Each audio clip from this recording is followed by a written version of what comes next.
and welcome to another episode of Blossom Sandwich Sews. My name is Yvette and today I'm going to be showing you a few patterns from this massive vintage pattern haul from my husband's gran. So there are like so many patterns here that are all absolutely incredible.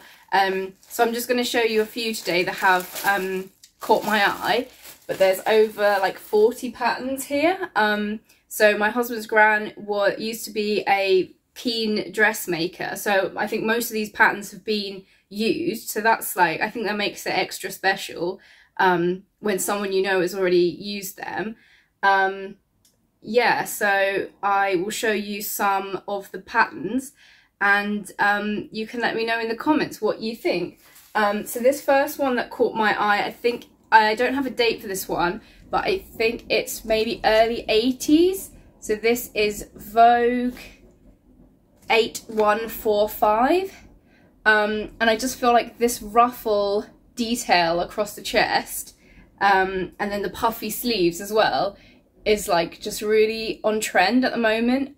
So it kind of reminds me of the Fibre Mood Paulette shirt, which is a pattern that I do have but also haven't sewn. So that's really cool. So I'd quite like to make that. I think my mother-in-law said that she had a version of this in like a seersucker fabric, which sounds really nice. So I think with these types of patterns with big ruffles, it's nice to use a fabric that's got like a nice on the wrong side as well, because you might be seeing the underside of the ruffle.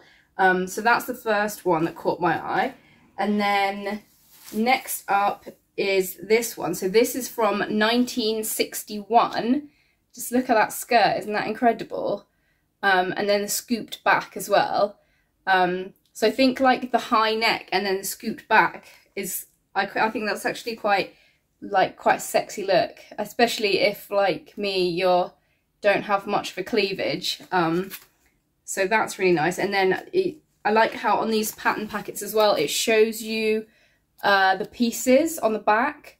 So the skirt looks like it's just these two huge, like almost square pieces.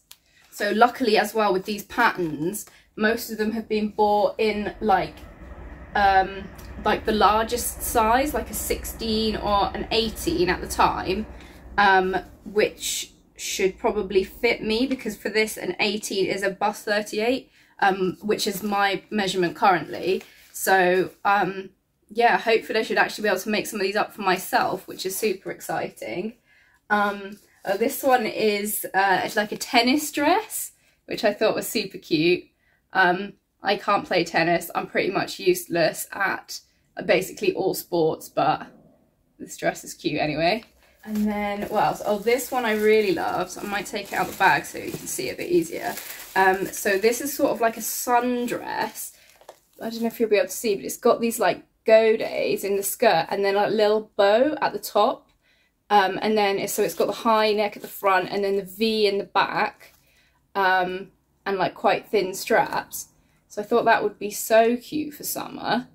And yeah, I really like these illustrations as well. Like it's so nice in the print, but also the plain like shows off the bows as well. So this one, I think I get the idea that it's been well used because it's been contained in its own bag.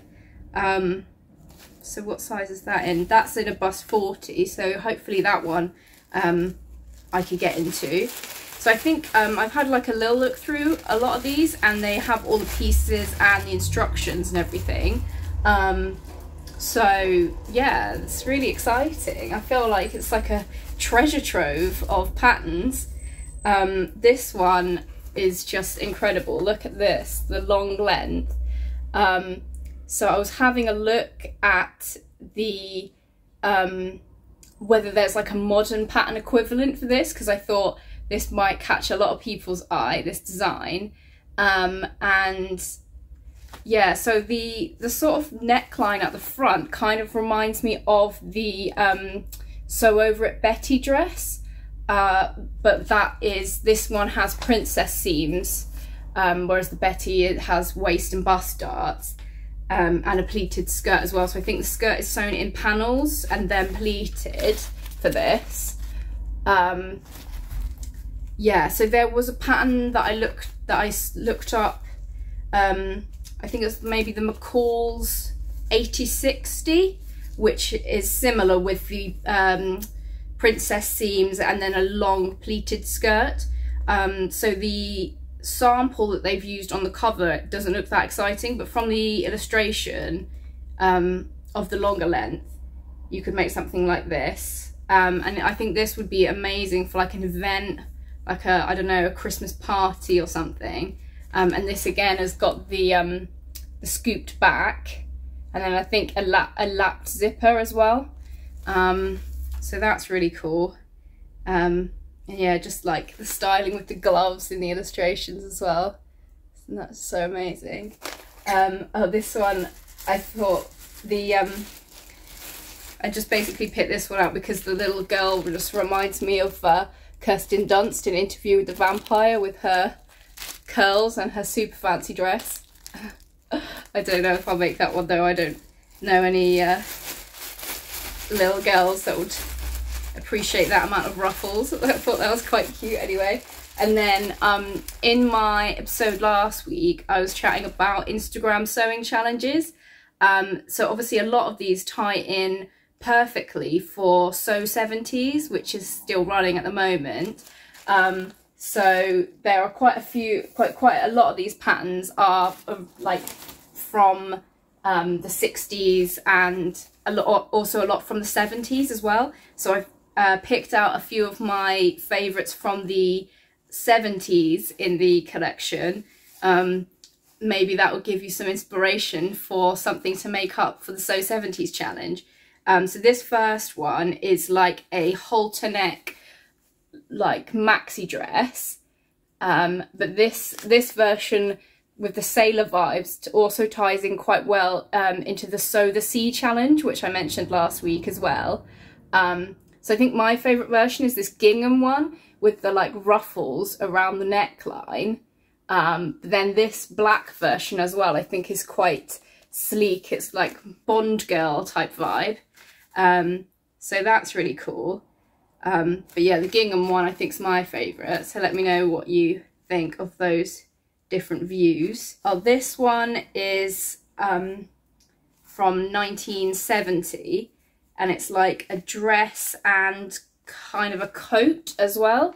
So the dress has got this kind of quite big rounded collar, and then like a keyhole underneath, and then I think these two are both the coat patterns, so you can either have it as like a long coat or make it more like into a sort of dress. So that's really cool.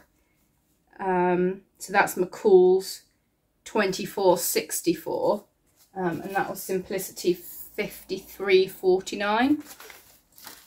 And then this one, like, I didn't even sort of try and think about what modern patterns you could use for this, because this is very 70s. So this one's from 1971, and then the layers are actually sewn together, so you get the upper sleeve piece and then the lower sleeve to join on to make this sort of, I don't know what type of a sleeve is this. It's not a bishop sleeve, I don't think, because that's got the cuff, but yeah, this big long puffy sleeve, or you can do a short sleeve version as well. So I quite like the idea of it actually with the coloured plain version. So that was really cool, I thought, and I really like this version in this fabric. This is very funky, the shorter version with the long sleeves. This one, I don't think I've got a date for this, but it looks very 70s. So it's got like a contrasting panel for the yoke. So I think I prefer this version with the sleeves, and then I don't know if this is like a border print that they've used in the illustration, or like they've just sewn an extra bit on. But yeah, it kind of reminded me a bit of the March top, because I've seen a few versions of that. It's not really a similar pattern, but just because of the contrasting yoke, I've seen a few marches with contrasting yokes. So I thought that was fun as well. And then this one I think is absolutely incredible, with, I mean, even with the matching hat, with the huge sleeves. So it's got like quite narrow sleeves and then huge sleeves kind of just under the elbow. And then, yeah, the ruffle at the bottom, and then this big ruffle, like kind of around the bust, and then the high neck with the ruffle as well. So it kind of reminded me of the Nina Lee pattern. I can't remember the name of it now, but I'll put in a picture, because there's a Nina Lee one that's got a ruffle. I think it's in a slightly different place. It goes over the shoulders, I think, but this has got this big ruffle here. So those are kind of the ones that I like picked out to show, but I'll put in a picture of like all of them. So do let me know if there's like any more that you would be interested in seeing, and or if you'd be interested in like a video of me trying to sew them up. Yeah, I haven't decided what I'm going to do yet. I might try and trace them out, because I wouldn't want to damage the pattern pieces. And I might need to make some adjustments as well for the fitting. But yeah, there's all kinds of patterns in here. There's like suits as well, and trousers, and like this is a like a 60s shift dress and suit jacket. Yeah, so they're all women's patterns. Lots of dresses, but also trousers and suits. I think I might have already said that. Yeah, and then there's like everyday stuff and more like dressing up fancier stuff as well. Yeah, so let me know if you've got any vintage patterns, and if you've sewn them up, how you've got on with that, because that would be really interesting to hear about. Yeah, kind of a shorter one today because my videos have got a bit crazy long recently, but let me know down below in the comments what you think about all of this huge haul of vintage patterns. Yeah, like I said, hopefully most of them will fit me because they're in a larger size. So yeah, I'd love to sew some of those up. Maybe I'll have to dive back into my fabric stash and see what fabric I've got that could be used to sew some of these up. Yeah, so if you've watched my fabric stash videos and you have seen a fabric that you think actually that would be perfect for one of these patterns I've just shown, then let me know. Yeah, so that's it basically. Before I go, I'll just tell you about what I'm wearing. So this is a Wilder gown, which I've mentioned in a few of my previous videos because I'm always considering making another one. So it's got the raglan sleeves here, and then the neckline gathers up here, which is actually a super simple sew. So I would recommend a Wilder if you're a beginner. So I made the version with the like mid-length sleeves, but there is a short sleeve version as well. And then it's just got a super swishy skirt. This is a viscose challis from Minerva, but I don't think they do it anymore because I bought it ages ago. So I hope you've enjoyed seeing all of these vintage patterns. Yeah, I feel so like grateful and just like amazed at all of these patterns. I really hope that I can sew some of them up and do them justice. Yeah, so that's super exciting. That's it from me today. But yeah, thanks for watching. Let me know what you think about these vintage patterns. It's super exciting. See you around. Bye.